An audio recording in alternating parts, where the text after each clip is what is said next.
Capítulo 2. Idealização. O caminho mais curto para a decepção. Juliana Falcão. Nas minas de sal de Salzburgo, joga-se nas profundezas abandonadas da mina um ramo de árvore desfolhado pelo inverno. 2 ou 3 meses depois, ele é retirado coberto de cristalizações brilhantes. Os menores raminhos, aqueles que não são maiores do que a pata do champi, são guarnecidos de uma infinidade de diamantes móveis e cintilantes. Já não podemos reconhecer o ramo primitivo. Chamo de cristalização a operação do espírito que extrai de tudo o que se apresenta descoberto de que o objeto amado tem novas perfeições. Stendhal, 1993. Por mais que as pessoas digam que não se importem, no fundo todo mundo quer sentir na pele o que é como é viver um relacionamento sólido e tranquilo. Quer se sentir vitorioso por ter passado incolume pelas agruras da paixão, medo excessivo de perder o outro, ansiedade que tira o sono, pés fora do chão e emoção à flor da pele. Mas já aviso, como disse o ilustre cantor e compositor Cazuza, quem sonha em ter a sorte de um amor tranquilo, precisa enfrentar com maestria não somente estes momentos, mas também um em especial que pode comprometer qualquer tipo de relação: a idealização. Idealizar é projetar em alguém as qualidades que você tanto procura na sua cara metade ideal, deixando de procurar quem a pessoa realmente é, com suas qualidades e defeitos. O idealizador espera e exige que o outro atenda a todas as suas expectativas. Esse comportamento começa na infância. A mulher já ganha os dentes brincando de casinha e idealizando o marido que foi trabalhar e que logo vai chegar para cuidar da casa. Diferente dos meninos que geralmente, quando crianças, se preocupem apenas em gastar energia jogando a bola, brincando de carrinho ou soltando a pipa, sem passar o dia incutido em suas atividades inocentes, o perfil de uma parceira para a vida toda. E esse estereotipo de casal, mulher submissa e homem ativo, não teve início nos tempos atuais. Se voltarmos no tempo, vamos lembrar que na Idade Média, com o uso do cinto de castidade, a mulher já era vista como um ser menor, feito apenas para servir. O prazer feminino não existia. O sexo servia apenas para satisfazer o homem e para a procriação. Em alguns locais, mais precisamente no continente africano, a necessidade de tornar a mulher uma pessoa sérvil era tente que existia a retirada do clitóris, a chamada clitoridectomia. Sem essa glândula, a mulher deixaria de sentir prazer, tornando-se cada vez mais submissa, sem voz e sem vez. Essas referências ainda rondam o universo feminino. As mulheres batem no peito que alcançaram sua liberdade, mas ainda carregam lá no fundo um pouco dessa submissão. Para algumas delas, o homem ideal é que garante o sustento da casa, que cuida dela. E para alguns representantes do universo masculino, ainda dominados pelo machismo, a mulher ideal é a que fica em casa, administrando o lar. Afinal de contas, uma mulher independente compete com o seu companheira, deixa de ser submissa. Às vezes assusta e foge do estereotipo que teimamos em carregar através da história. Nesse texto, nós focamos a mulher que idealiza o ser amada, mas não podemos nós esquecer do que elas projetam também são estereotipadas pelos meios de comunicação, principalmente os focados em comportamento feminino, também contribuem para uma estereotipização da mulher. Essa constatação se deu por meio de uma pesquisa de 2 estudantes de pós-graduação da PUC-RS em garotas da capa revistas femininas e a idealização de padrões estéticos. Foram analisadas 4 capas de revistas de moda femininas, 2 da Capricho e 2 da Vogue Brasil, com uma diferença de 10 anos. O interessante é que os modelos que ilustraram as capas das 2 revistas, 10 anos antes também as ilustraram 10 anos depois. Em ambas, a moça estava com um corpo exude e muito bonita. o que deu a entender que a mulher idealizada pelo universo masculino é bem vista pela sociedade, anda na moda e não tem nenhuma gordurinha fora do lugar. Quem não se encaixa neste padrão, nem financeiro para andar na moda, nem físico para atrair o olhar do sexo oposto, está na margem. A pesquisa não abordou o universo feminino, mas podemos ver pelas capas de revista que o homem ou deve se vestir de maneira impecável e na moda, ou, se resolver sair sem camisa, que esteja bem malhada e com abdômen de tanquinho. A imagem desse tal príncipe encantada é ratificada também por meio de contos de fadas e dos desenhos animados. Neles, a mulher frágil e sofredora ganha força e beleza somente depois que encontra o homem bonito e corajoso que exterminou todo o mal da terra e a tornou feliz para todo o sempre. E essa visão aliena a mulher que acha que só consegue ser plenamente feliz e poderosa se estiver do lado de um homem visivelmente forte e com espírito protetor. Esse homem que povoa a mente das meninas ingênuas até existiu, acredite, mas era em tempo em que o mundo, digamos, não girava tão rápido, sabe? Não acompanhava a velocidade da luz. Calma, os homens não eram feitos em formas, mas o modo de viver da sociedade era mais homogéneo, fazendo com que as diferenças entre eles não fossem tão grandes. Tente-se lembrar do tempo da sua avó. As mulheres tinham que ser prendadas, se não eram mal faladas, e entravam na adolescência tendo como hobby a preparação do enxoval. Com o perfil de mulher do lar, se casavam muito cedo com um grande trabalhador que se comprometia a não deixar faltar comida na mesa. Só que hoje, como você mesmo deve saber, não dá mais para se prender a esse estereótipo de vida. Esse comportamento se intensificou ainda mais depois da liberdade feminina, movimento no qual as mulheres modernas mudaram o perfil do homem perfeito. Elas disseram adeus ao papel da esposa púdica que vivia de afazeres de casa e que era totalmente submissa. A cada conquista, a mente feminina se expande e seu senso crítico fica mais aguçado. Elas agora trabalham tanto quanto os homens, casam-se cada vez mais tarde. Se não se sentem felizes ao lado do homem que inicialmente parecia ser o homem ideal, simplesmente vão se separar e tornem-se mães solteiras, se for necessário. Apesar da cobrança que a sociedade faz para que se casem, preferem chegar aos 40 anos solteironas e cuidando de sobrinhos a se sentirem felizes ao lado de alguém que não as completem como tanto desejam e precisam. E isso tem mexido mais com a cabeça dos homens que ainda não sabem como lidar com esse novo universo. O pretendente que antes tinha de garantir o sustento da casa todo e se mostrar um líder dentro da casa precisa agora saber definir as contas, firmar uma parceria com a mulher dentro de casa, ouvir os anseios da mulher e satisfazer os desejos dela, mulher na cama.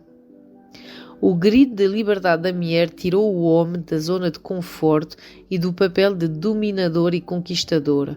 Agora ele depara-se com uma potencial parceira que não se contente com pouco, que idealiza um homem com muito mais talentos, tendo que fica cada vez mais difícil, quase impossível, encontrar todos em uma só pessoa.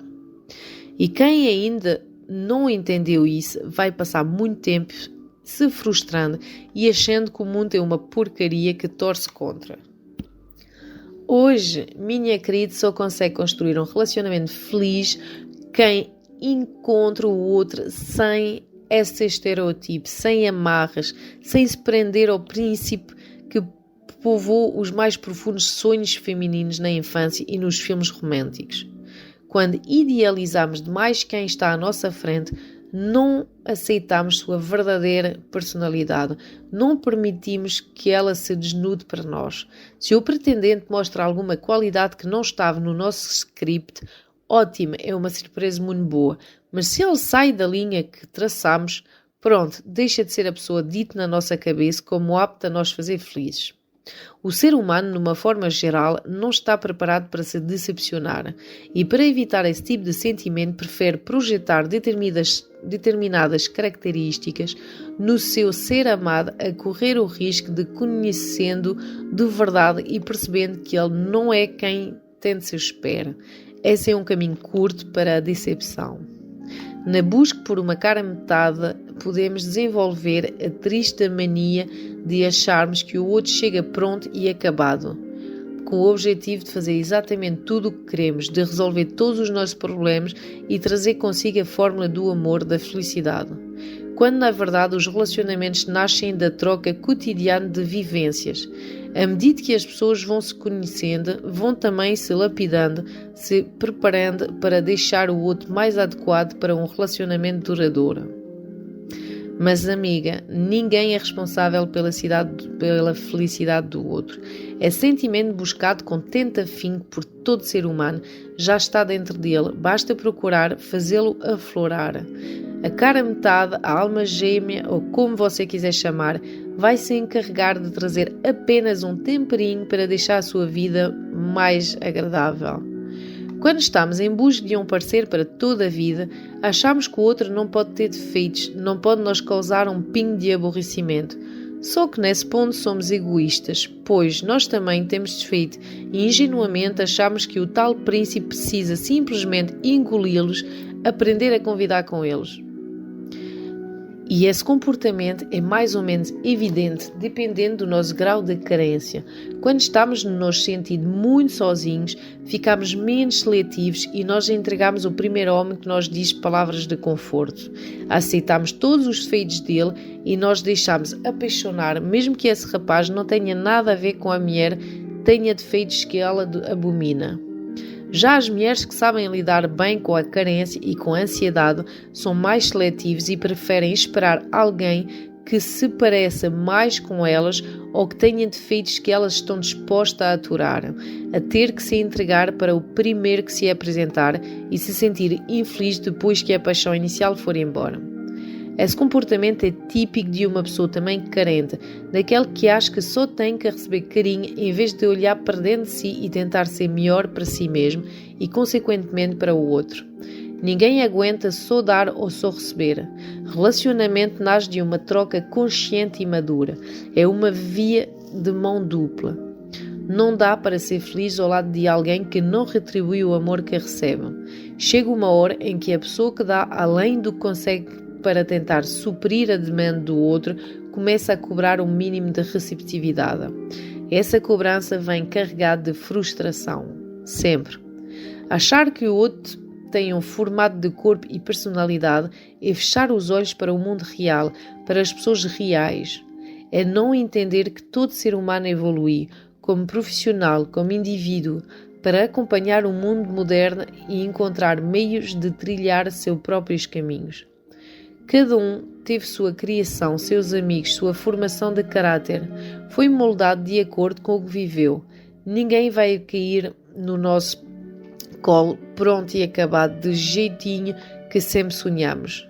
Não se iluda. O seu príncipe vai chegar como uma pedra bruta e aos poucos vai se deixar conhecer e lapidar para construir uma história com você. E você, em busca de uma vida mais feliz, vai se deixar moldar também, mudando o modo de pensar. Um escritor francês chamado Henri-Marie Beyle, mais conhecido como Stendhal, defendia que uma paixão não nascia sem uma idealização. Ele falou bastante sobre o assunto no livro Do Amor, de 1822. Nele consta a teoria da cristalização, na qual a pessoa cobre de desejos o ser amado para que ele se torne perfeito aos olhos. Stendhal comenta a história do diamante de sal que se passou na Áustria por volta de 1800. Ao visitar as minas de sal, o escritor se deparou com uma técnica criada pelos mineiros que consistia em guardar galhos sem folha e bem secos em locais de trabalhos abandonados. Depois de um longo período, as galinhas eram cobertas de cristais em decorrência do contato deles com as águas salgadas e ficavam parecidos com diamantes. Com base nessa história, Stendhal fala que agimos da mesma forma quando o assunto é amor.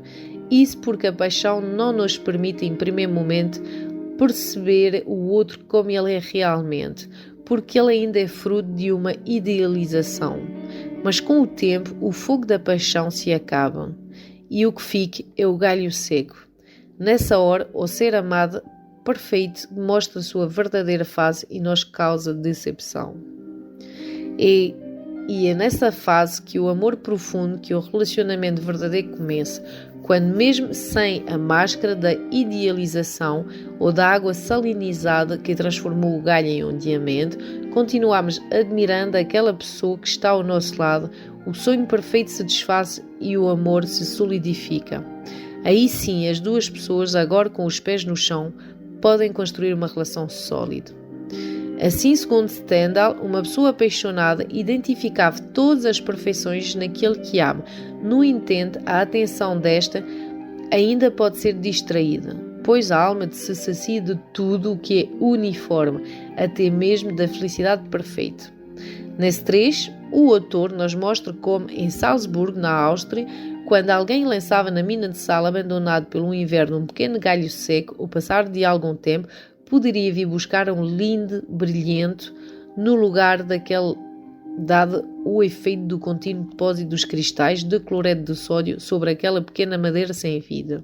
Segundo ele, essa é a primeira cristalização que ocorre nos relacionamentos amorosos, que se dá por ocasião de quando conhecemos as pessoas e que nós apaixonamos por essas. Nossa imaginação que produz cristais lindos. Quando uma relação se inicia, toda a energia despertada por ela inevitavelmente leva os parceiros às alturas. Por isso, é um grande elogio às duas pessoas envolvidas que se tornem mais belas e atraentes quando estão apaixonadas. Assim, a tendência do apaixonado de idealizar o ser amado, imaginando mais belo e nobre do que qualquer outro ser humano, que é a base do processo stendhaliano da cristalização. Assim podemos estar apaixonados de uma pessoa que não existe realmente, a não ser em nossa cabeça. Quando a relação acaba, quebram-se os cristais e começamos a nos deparar com aquela rama seca que na verdade sempre existiu. Somos seduzidos por nós mesmos quando fazemos nossas fantasias, principalmente em casos de relacionamentos, quando nós idealizamos nas pessoas, iludindo-nos. Nossas expectativas acerca do comportamento alheio e da natureza da outra pessoa distorcem a realidade de tal forma que assim passamos a enxergar a pessoa bem melhor do que ela realmente é.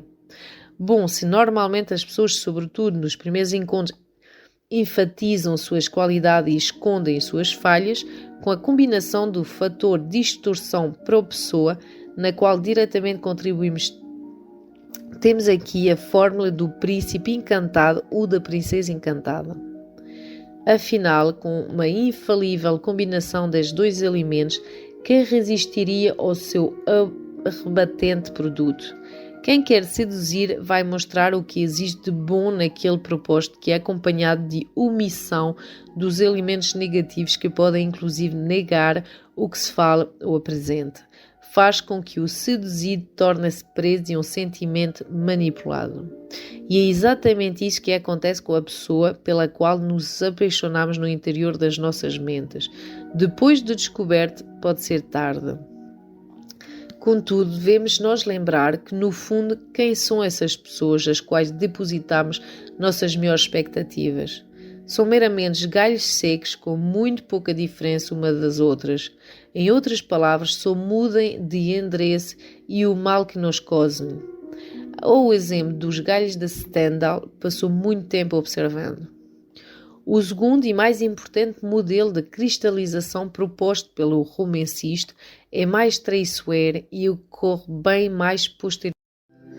Instala-se naquele momento quando uma ligeira dúvida vai se infiltrando. Falaremos mais sobre isso no capítulo intitulado A Política do Pão e Circo e os Relacionamentos Amorosos, e mais especificamente quando for abordada a questão das triangulações. E produz um desassossego cada vez mais forte na pessoa. Após a primeira cristalização, a dúvida e a apreensão insinuem-se cumulativamente, levando-se em consideração que o homem não tem certeza se é capaz de atrair a mulher e fazê-la amá-lo de verdade, ao passo que a mulher duvida da sinceridade, se é digno da sua confiança, talvez interessado apenas em sexo e que irá deixá-la rapidamente. Encontros e desencontro. Passa-se então para a próxima etapa, exigem-se provas renovadas do amor. Em suma, para Stendhal, a fantasia e a admiração são a essência do amor. Apaixonamos por Deus e Deus de nossa criação, os quais admirados, nunca vistos com clareza. Sequer conhecemos as forças que nos impelem para eles, mas sempre estamos predispostos a amá-los. A caminho da desidealização amorosa. Tomando como base a história do escritor francês, podemos dizer que o primeiro passo para quem quer viver além de paixão e fazer o amor nascer e durar é tirar a venda dos olhos e deixar o outro mostrar sua personalidade como ela é e não como queremos que ela seja. A gente tem mania de fazer uma listinha, decorá-la e depois sair por aí tentando encaixá-las nos homens que encontramos pelo caminho da vida. Sinto-lhe dizer, mas essa lista dificilmente vai cair como uma luva em alguém. Isso porque você vai se prender tanto a essas qualidades que estabeleceu na sua cabeça que não dará oportunidade de qualquer pessoa se aproximar e pelo menos tentar lhe fazer feliz como você tanto quer. E creia, ninguém gosta de viver moldado o tempo todo, sem espontaneidade, sem o direito de ir e vir. Não há relação que perdure diante de tantas expectativas e regras. Já parou para pensar nisso? Às vezes a mulher sufoca tanto o homem que quer ficar ao seu lado dela, que contribui para que ele se afaste dela, negando o carinho que ela precisa, mas não faz por merecer. E sabe porquê ela não merece? Porque não permite que o homem lhe dê carinho à sua maneira, que use os artifícios que conheceu ao longo da vida e que julgue serem prudentes para satisfazê-la. Não se deixa ser surpreendida, só que é justamente as surpresas que o amor acontece. Em certos casos, a mulher não deixa o homem ser como é por medo de se decepcionar, de ver seu castelinho encantado ruir ao descobrir que ele não está nos moldes que ela criou. Voltamos à questão da infância, da idealização, da listinha. Assim, para evitar sustos, ela toma a frente de tudo. Só ela liga, só ela toma as iniciativas pela relação, só ela vigia, só ela luta, não dando espaço para o outro construir os seus próprios caminhos para chegar até essa mulher. Sem autonomia para trabalhar, qualquer pretendente desiste e foge. Quem quer se relacionar não pode ter medo de perder. Aquela ideia de que é necessário deixar livre aquele que se deseja para que ele possa ter o direito de escolher se quer vir até você ou não é a mais certa e a mais difícil de colocar em prática. E eu vou-lhe dizer, eu, em um momento de raiva, resolvi fazer isso e o resultado foi que eu menos esperava. Eu sufocava uma pessoa em que estava interessada. Eu sempre tomava a iniciativa de ligar, ligava 2, 3 vezes por semana, contava um monte de história e ele se mantinha monossilábico. Um dia ele me disse coisas que me entristeceram, pois eu imaginava que estava dando o meu melhor. Disse que eu o sufocava, havia entrado na vida dele sem perguntar nada.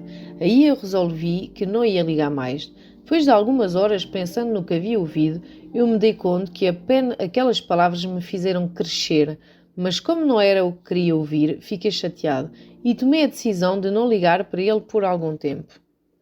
Passaram os 2 dias e o meu telefone não tocou.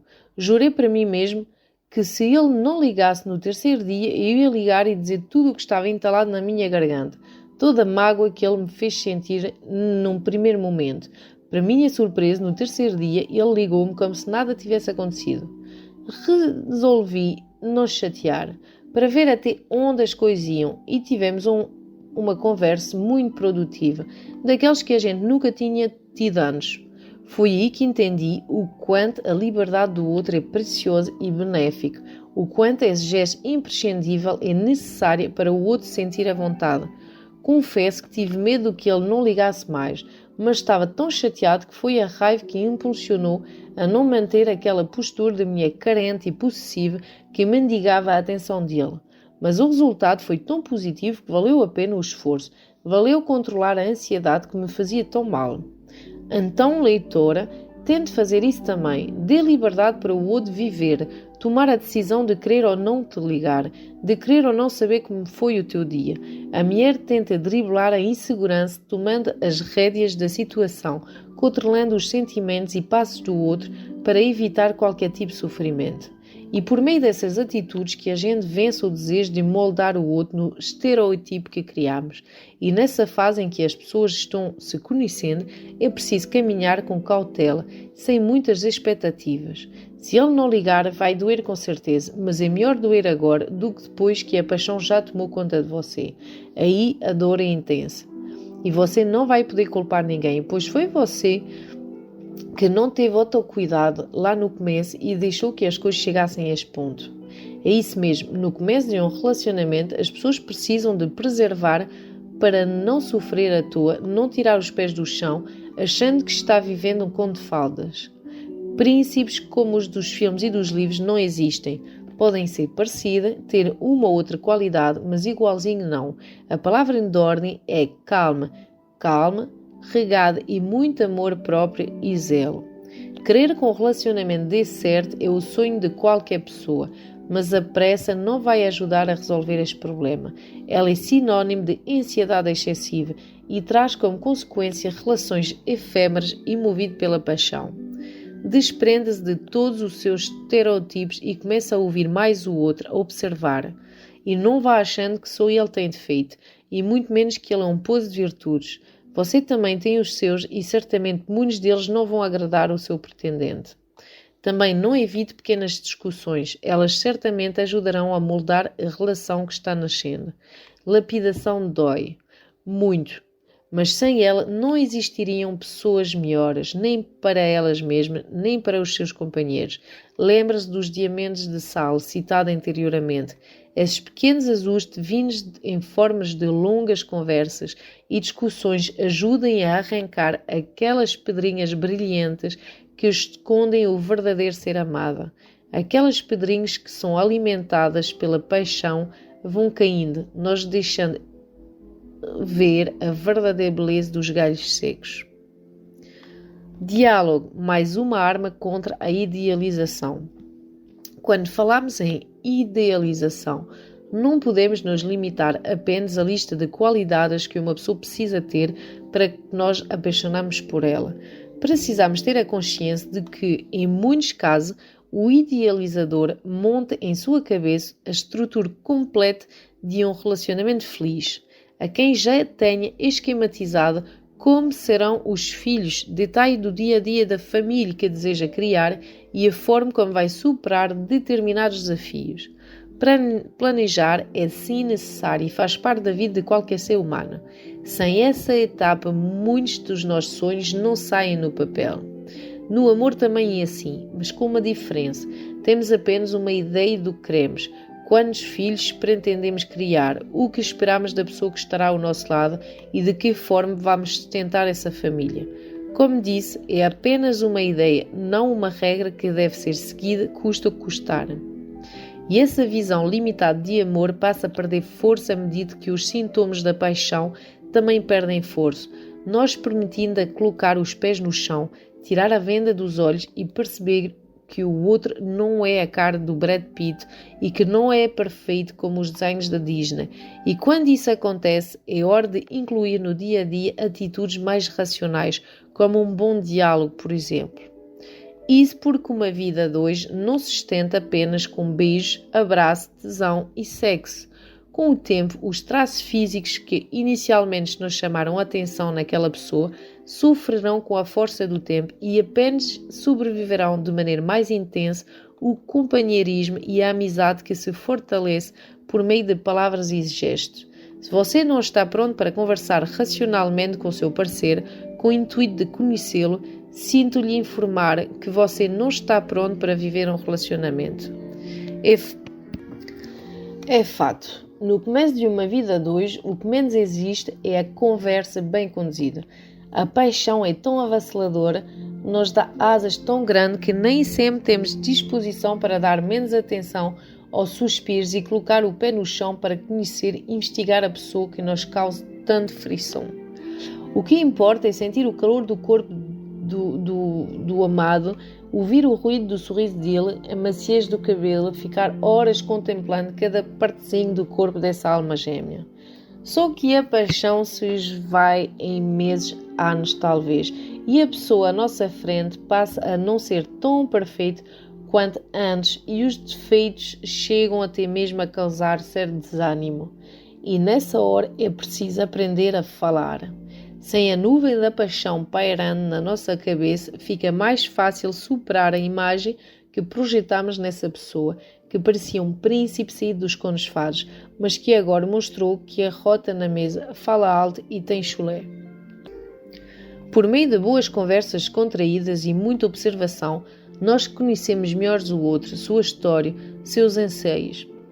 Começamos a desmistificar a imagem que inicialmente nos fez desejar aquela pessoa, percebemos onde realmente estamos pisando e se queremos continuar seguindo esse caminho. É hora de usarmos de cautela, olhe ela aí de novo. A maturidade para entender melhor os defeitos do parceiro e até que ponto eles são fáceis de aturar e administrar. Este momento também é importante para você se deixar ser aliviado, ser elogiado e criticado pelo parceiro. Ver até que ponto o outro também a idealizou. Ele tem o mesmo direito de lhe interrogar para conhecer melhor os seus defeitos e saber se ele também está disposto a aceitá-los e administrá-los nesse novo passo que é a relação que está se solidificando. É uma troca que, quando saudável, amadurece a relação.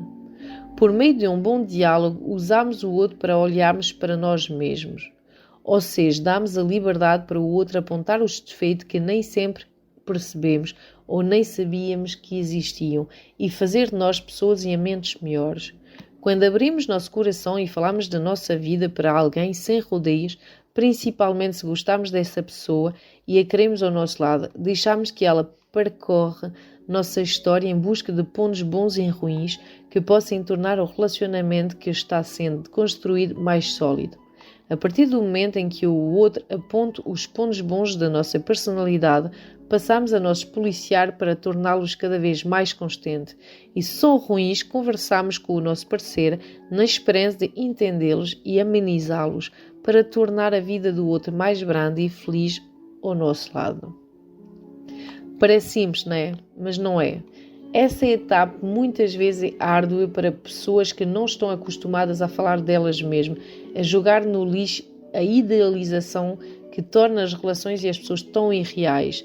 Acredito que o diálogo e a liberdade concedida ao outro são bons caminhos para evitar que aquela imagem projetada do outro atrapalhe a construção de uma vida a dois que pode dar certo. Felicidade, um quebra-cabeça cheio de ilusões e desilusões. As voltas que o mundo deu e ainda dá servirão para que homens e mulheres parassem e repensassem sobre as suas próprias vidas e sobre o perfil que a alma gêmea deve ter. O nível de exigência está cada vez maior e o grau de descontentamento também. E a cada desilusão é preciso parar e pensar se o interesse pelo outro foi fruto de uma iniciativa racional ou de uma idealização. Será que o nosso nível de exigência não está passando dos limites? As decepções que rondem alguns dos nossos relacionamentos precisam nos fazer crescer e nos tornar pessoas mais seletivas, mais autovalorizadas. A cada tomo ficamos mais calejadas e mais receosas de perder tempo com quem não quer perder tempo com a gente. E se mesmo assim nos decepcionarmos, teremos mais facilidade para superar a dor. Contra a idealização que nos leva à frustração, os possíveis remédios são leveza e pé no chão. Ou seja, comece a olhar pela vida a dois com mais simplicidade e de maneira racional. Só descobre o que é esse tal de relacionamento sólido e verdadeiro quem se permite vivê-lo com todas as dores e delícias, quem vem com ele e antes dele. Quem está disposto a cair, machucar-se e chorar, mas sem perder a experiência do que é a felicidade de sorrir para todo mundo. Ao contrário da vida real, a idealização nos traz dores e tem soluções rápidas para qualquer tipo de problema que possivelmente já faz parte da história que criamos em nossa cabeça. E tem muita gente que, após sofrer uma desilusão, se deu a chance de perceber o outro como ele realmente é e não como queria que fosse, e agradeceu a Deus por aquele relacionamento não ter durado. Isto é muito comum. Então feche o livro de conto de fadas e inicie um processo de autoconhecimento. Procure saber o que você realmente quer e o que não quer. Estabelece quais tipos de defeitos está disposta a aturar e quais situações vai se permitir passar. Esse filtro, bem diferente de uma idealização, funciona como uma proteção, uma forma de você não perder tempo com pessoas e situações que não ajudam você a alcançar o objetivo de viver um relacionamento firme. A mulher hoje tem um arsenal para buscar o temperinho que vai tornar a sua felicidade mais ampla. Só precisa saber usar de forma que não magoa a si mesmo, nem quem quer se aproximar. Se quiser mesmo constituir uma história de amor boa, deve parar de achar que já conhece o outro e passar a se conhecer e saber o que quer e como quer. Só depois se mostra disponível para viver uma vida a dois. Quem cuida da autoestima e conhece os próprios limites cai com menos facilidade em armadilhas e trilha com mais sucesso os caminhos para encontrar um grande amor. Anteriormente.